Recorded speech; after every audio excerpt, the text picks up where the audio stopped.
Pablo? I'm Pablo's wife. I'm Erika Castro. Oh, hi, Erika. Pablo is Nina. Hi, Pablo. Hi, how are you? Good. Thank you so much for what you're doing, both of you. We just moved to Evanston 9 years ago. I'm from Colombia. My husband is from Guatemala. We just moved to Evanston because we saw that Evanston has really good programs and the schools are really good. You're from Chicago. So, and when did you guys come to Chicago? In 2000. And how did you meet? We met because we were taking ESL classes in Truman College. I had 3 kids. My older one, Chastity, she's 18 and she's in the Army right now. My second one is Pablo. He is 15, and Erika is the little one is 10. All of them born here. She graduated from ETHS. My son is at ETHS, and Erika is on Betsy Ross. I'm at Munich School. I just had Chastity since I was so young, Right. and I just stay home with them for a couple years. Then Pablo, my second baby born, and I just started working. That way, Pablo and I, in that time, we have really, kind of bad jobs, and we both had to work to just be able to just bring food and pay the rents and bills, because for just one of each one, it wasn't not enough. How old were you when you got married? I was 16, almost 17.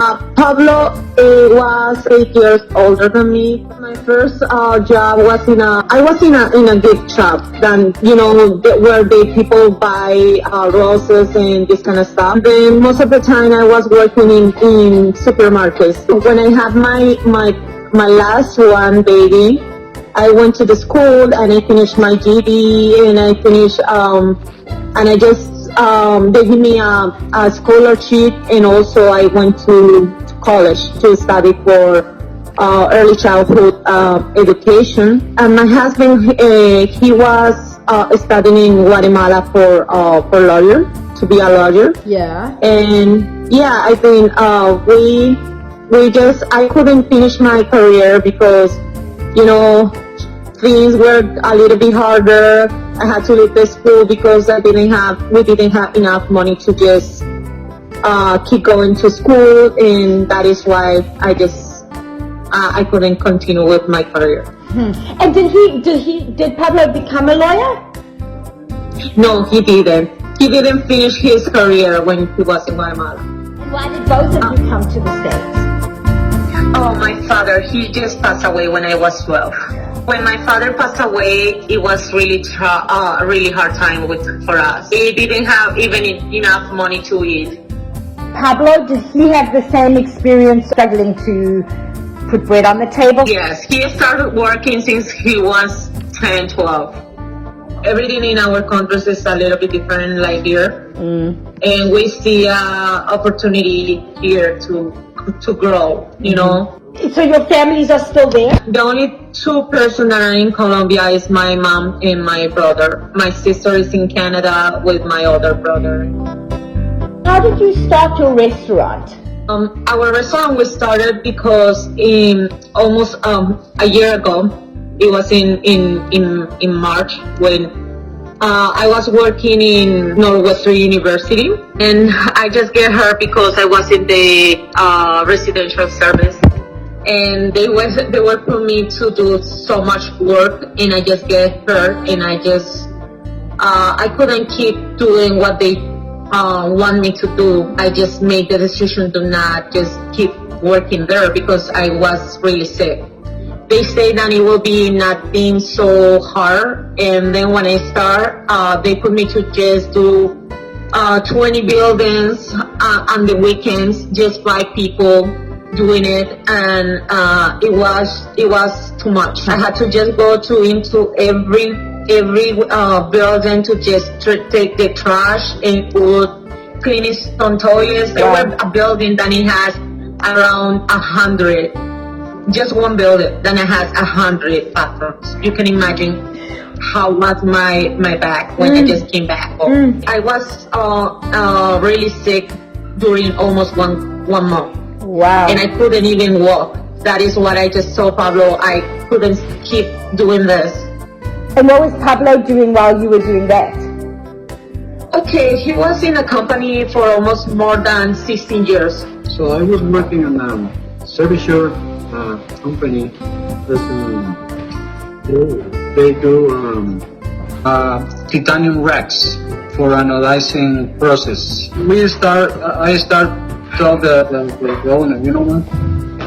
This doesn't work. And in the end, so they say, okay, you know what? You can work here. You're fired. Actually, we lost our jobs at the same time 1 year ago. So when I started looking the jobs, you know, on Craigslist to send my resume, for some reason I see the place was for sale, you know, and I opened the ad, and I see that the place was here in Evanston, and it's Gyros Planet. I show it to my wife, and I say, you know what do you think about it? You know, just do it our business, you know, own business. And this is the story. We lost the job at the same time, and we start this business maybe 1 month after that. Did you both have any experience with restaurants or cooking? Well, you know, I work for Buffalo Joe's. I work in McDonald's before. And also my wife, she works in McDonald's sometimes too. But always I love to cook. So all the time the kids told me, Daddy, why you don't do your business, your own restaurant, you know? They love my food. They love my barbecue. So the things happen for some. We never know what happens. You know, we lose the jobs and with some savings, and we start the business. And how has the experience been? Hard. Hard. So hard. I think in the beginning, when we just first had the restaurant, you know, you are excited, you think that everything will be so nice, and you are just, you know, excited. And when you just buy a restaurant in front of the high school, one of the biggest high school around, you feel like, oh, this is the place. But the thing is that when we just got the restaurant, we didn't change the name. And we find out later that the restaurant has a really bad reputation because the previous owner, he didn't take the care that supposed to take to the restaurant. And you know, the food was really bad. The restaurant was not in a good shape. It was not clean. It was really bad. And I told Pablo, we don't start from scratch. We start even lower than scratch, because building the trust of the people is really hard.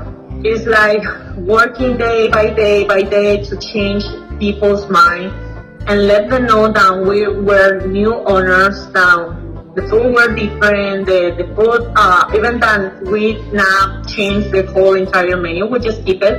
We also add Mexican food like tacos, burritos, tortas, and you know, trying to explain people that we were different than the previous owner, and that it was, I think, for us, it was a challenge. It was working day by day.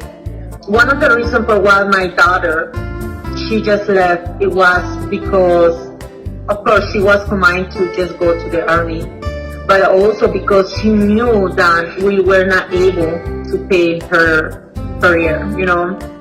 And this whole year, it was really hard for us. It was tough. Every day we just wake up and think everything will be better, and everything will be better, but to be honest, this way it worked really hard.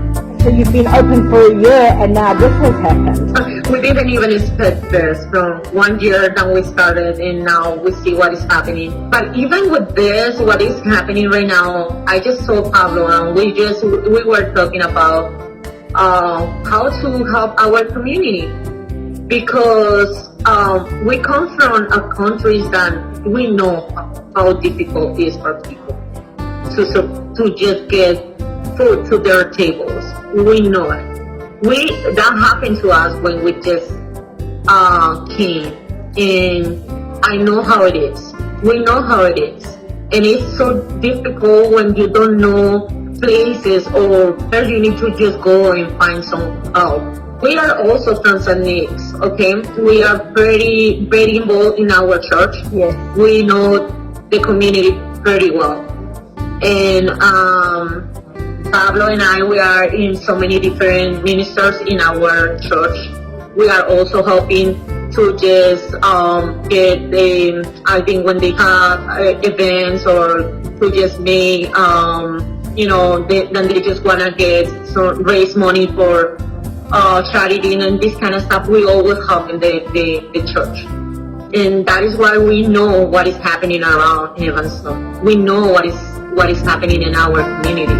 We are that kind of people that always think that it's not just us, it's not just our family. There are more people around that are even worse than us. And that is why we just make the decision we just say, okay, this is the time. Even when we are not having enough money for us, we just make the decision, you know what, maybe we don't have enough, but there are people that are even worse. I'm the person that takes the calls. And you don't know how many people call us in tears. You know, we say this. Maybe in the end of this, maybe we lose the restaurant. We don't know. Mm-hmm. But if we lose,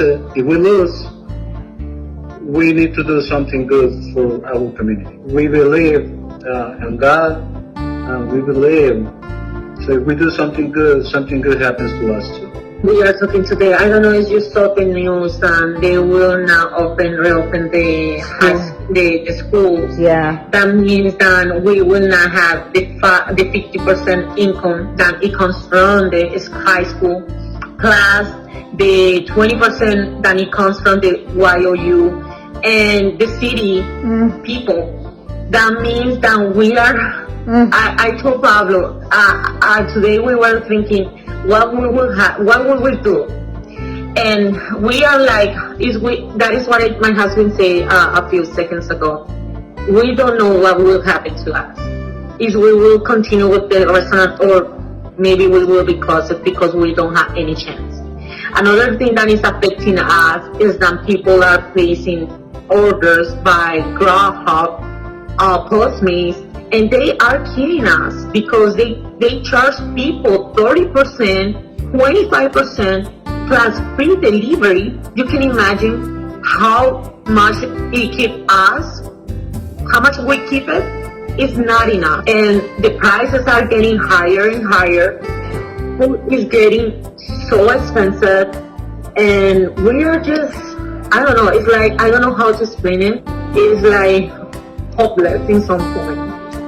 It sounds so difficult, and it's amazing to me that you are doing what you're doing for other people. You go in at 6 o'clock at night and you do all the preparation, and then when is the food actually ready for pickup or delivery for the people that you're feeding?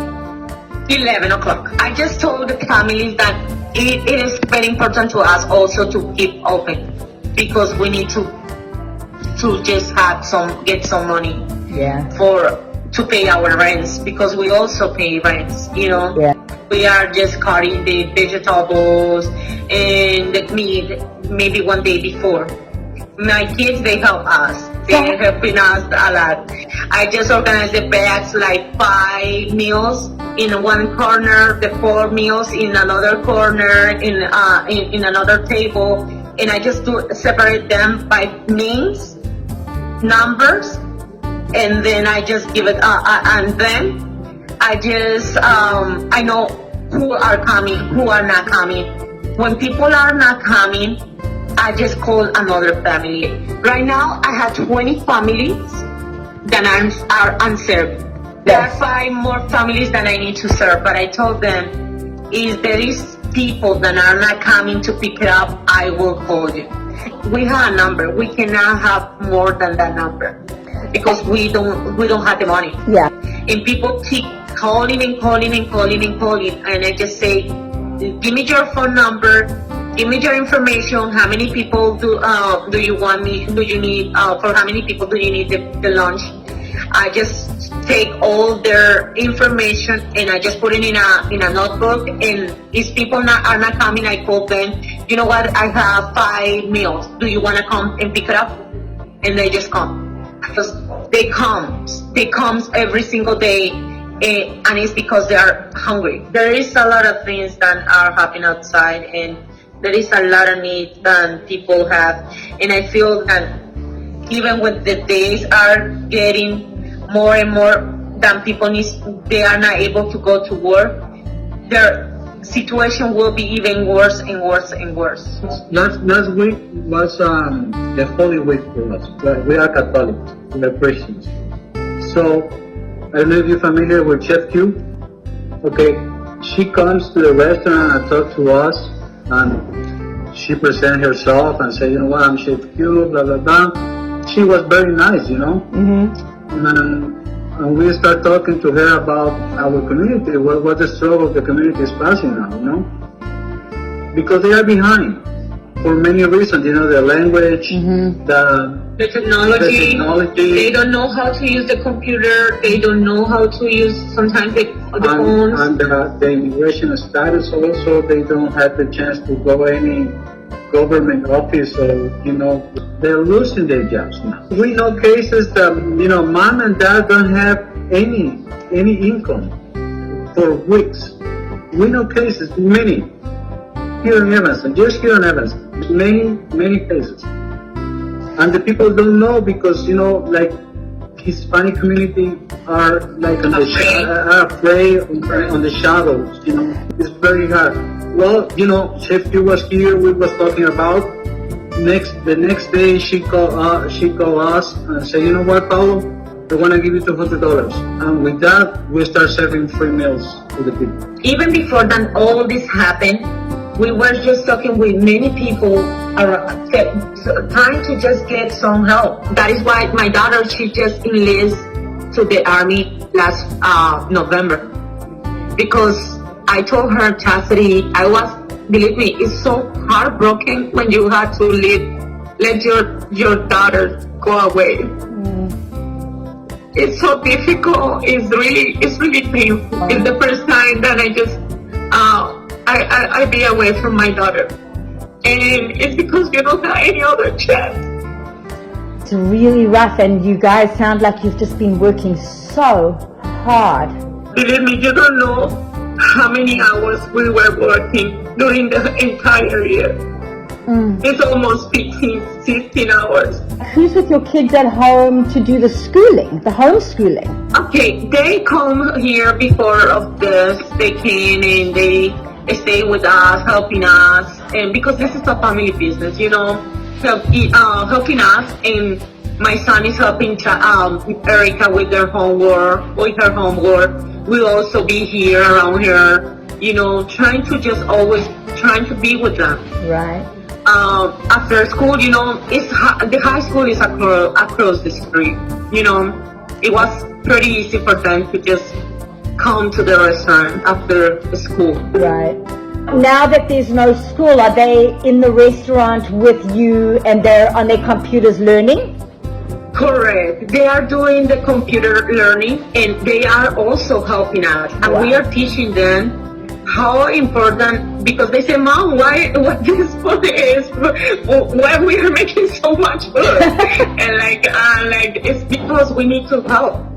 And they are helping us, supporting, because it's not just, believe me, it's not just making in the morning, it's the whole entire day. The Pablo's hams are killing him. Do people come to pick up their food from the restaurant, or do you go and deliver it to everybody? Okay, in the beginning, we just thought that it was better to just deliver the meals to the people. We didn't have enough people to help us, and it was just by myself and maybe one more person. You can imagine 25 families. Yeah.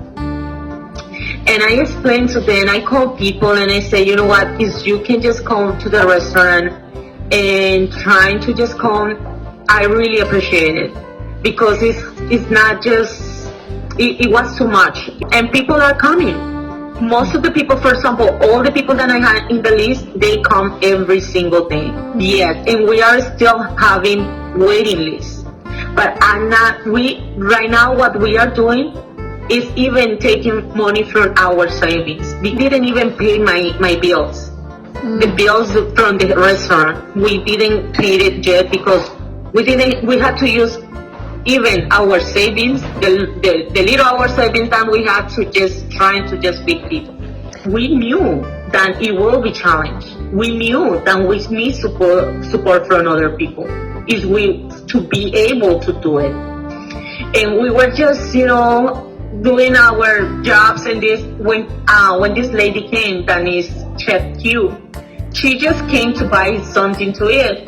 And when she came and she just introduced herself, she say, and after she paid and she just ordered something, and then she just stay a little bit and she started talking about her own story, how she were helping people around in the community, in the Evanston community. But I told her, I just see that the Latino community, there is nobody helping the community, the Latino community yet. But I don't know how to get the support and help that we need to do this. And she just explained to me that there is, then the first thing is making a GoFundMe. And she just gave us the 200, and she said, I know it's not enough, it's not, but it's something. I told Pablo, I feel that God is always guiding us in every single step that we are making. And I feel that was like when God said, you know what, this is the time, this is the moment, and you have to do it.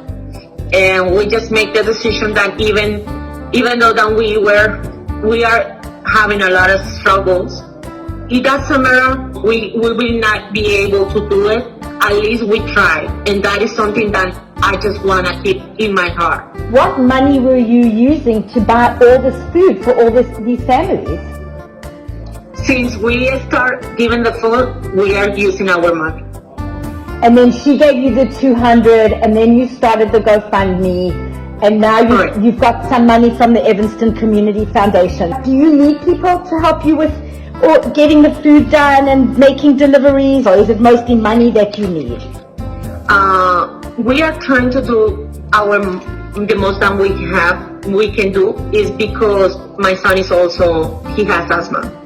I just trying to not get so many people around because I don't want to get sick. You know what I mean? I'm so scared every day. As a mom, that is another thing that is killing myself. Because every single day, I just think that I had to go and work no matter what. I had to do it. And I have my son at home, and I'm so scared to get him sick. I don't want to put him in risk. You know what I mean? We're trying to not get so many people. And first my son, and then the second is the customers. We need to be healthy. We need to be good to keep doing it. Keep serving people and keep our families safe. That is something that I just pray every single day, and I just pray to God. God, I put myself, my life, my family life in your hands. Please, we need to just be hopeful that everything will be better, and trying to do our best. When you are in a dark spot and you see that everything is so dark, and I don't know, I know that there always is a light on the end. and that light is God. I know so many of the families that we are feeding. We are 6 members in our family. You are helping us. My husband lost his job. I lost my job.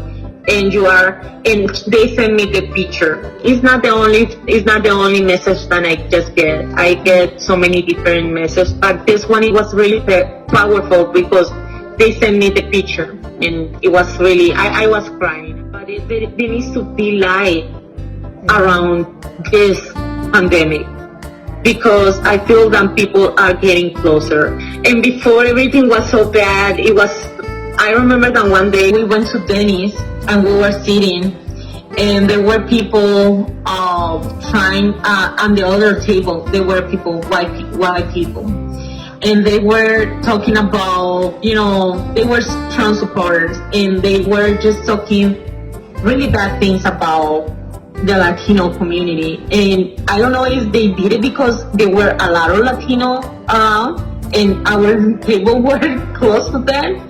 We felt in that moment that we were discriminated. Every day is also another struggle that as a Latino we have.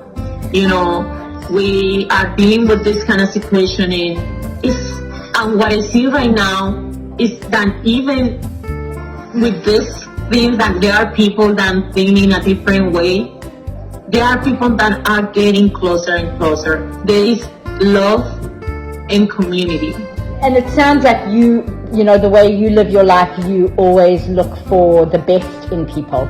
I feel that people need to just maybe connect.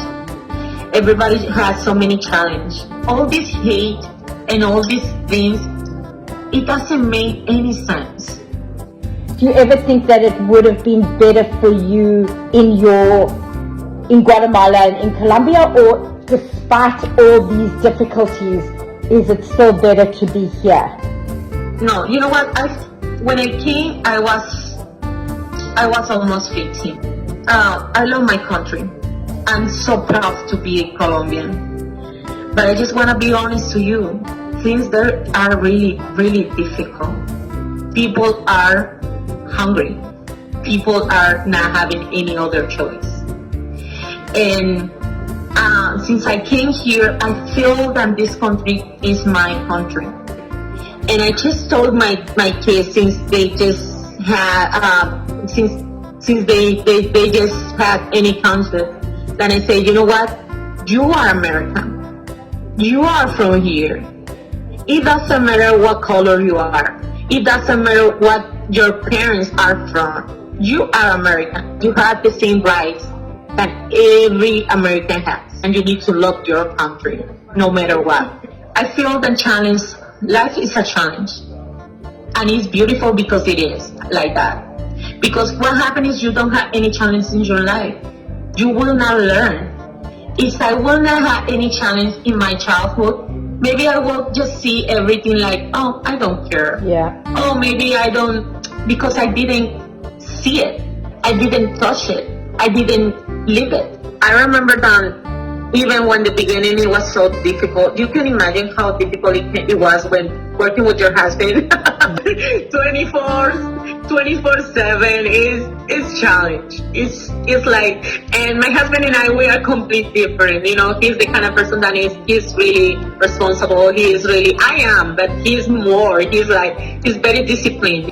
And he is like the kind of person that wants everything perfect. We had to just get together and just trying to just understand each other and trying to just get a better relationship, because it's our future. And I'm so proud of him. I always be proud of my husband.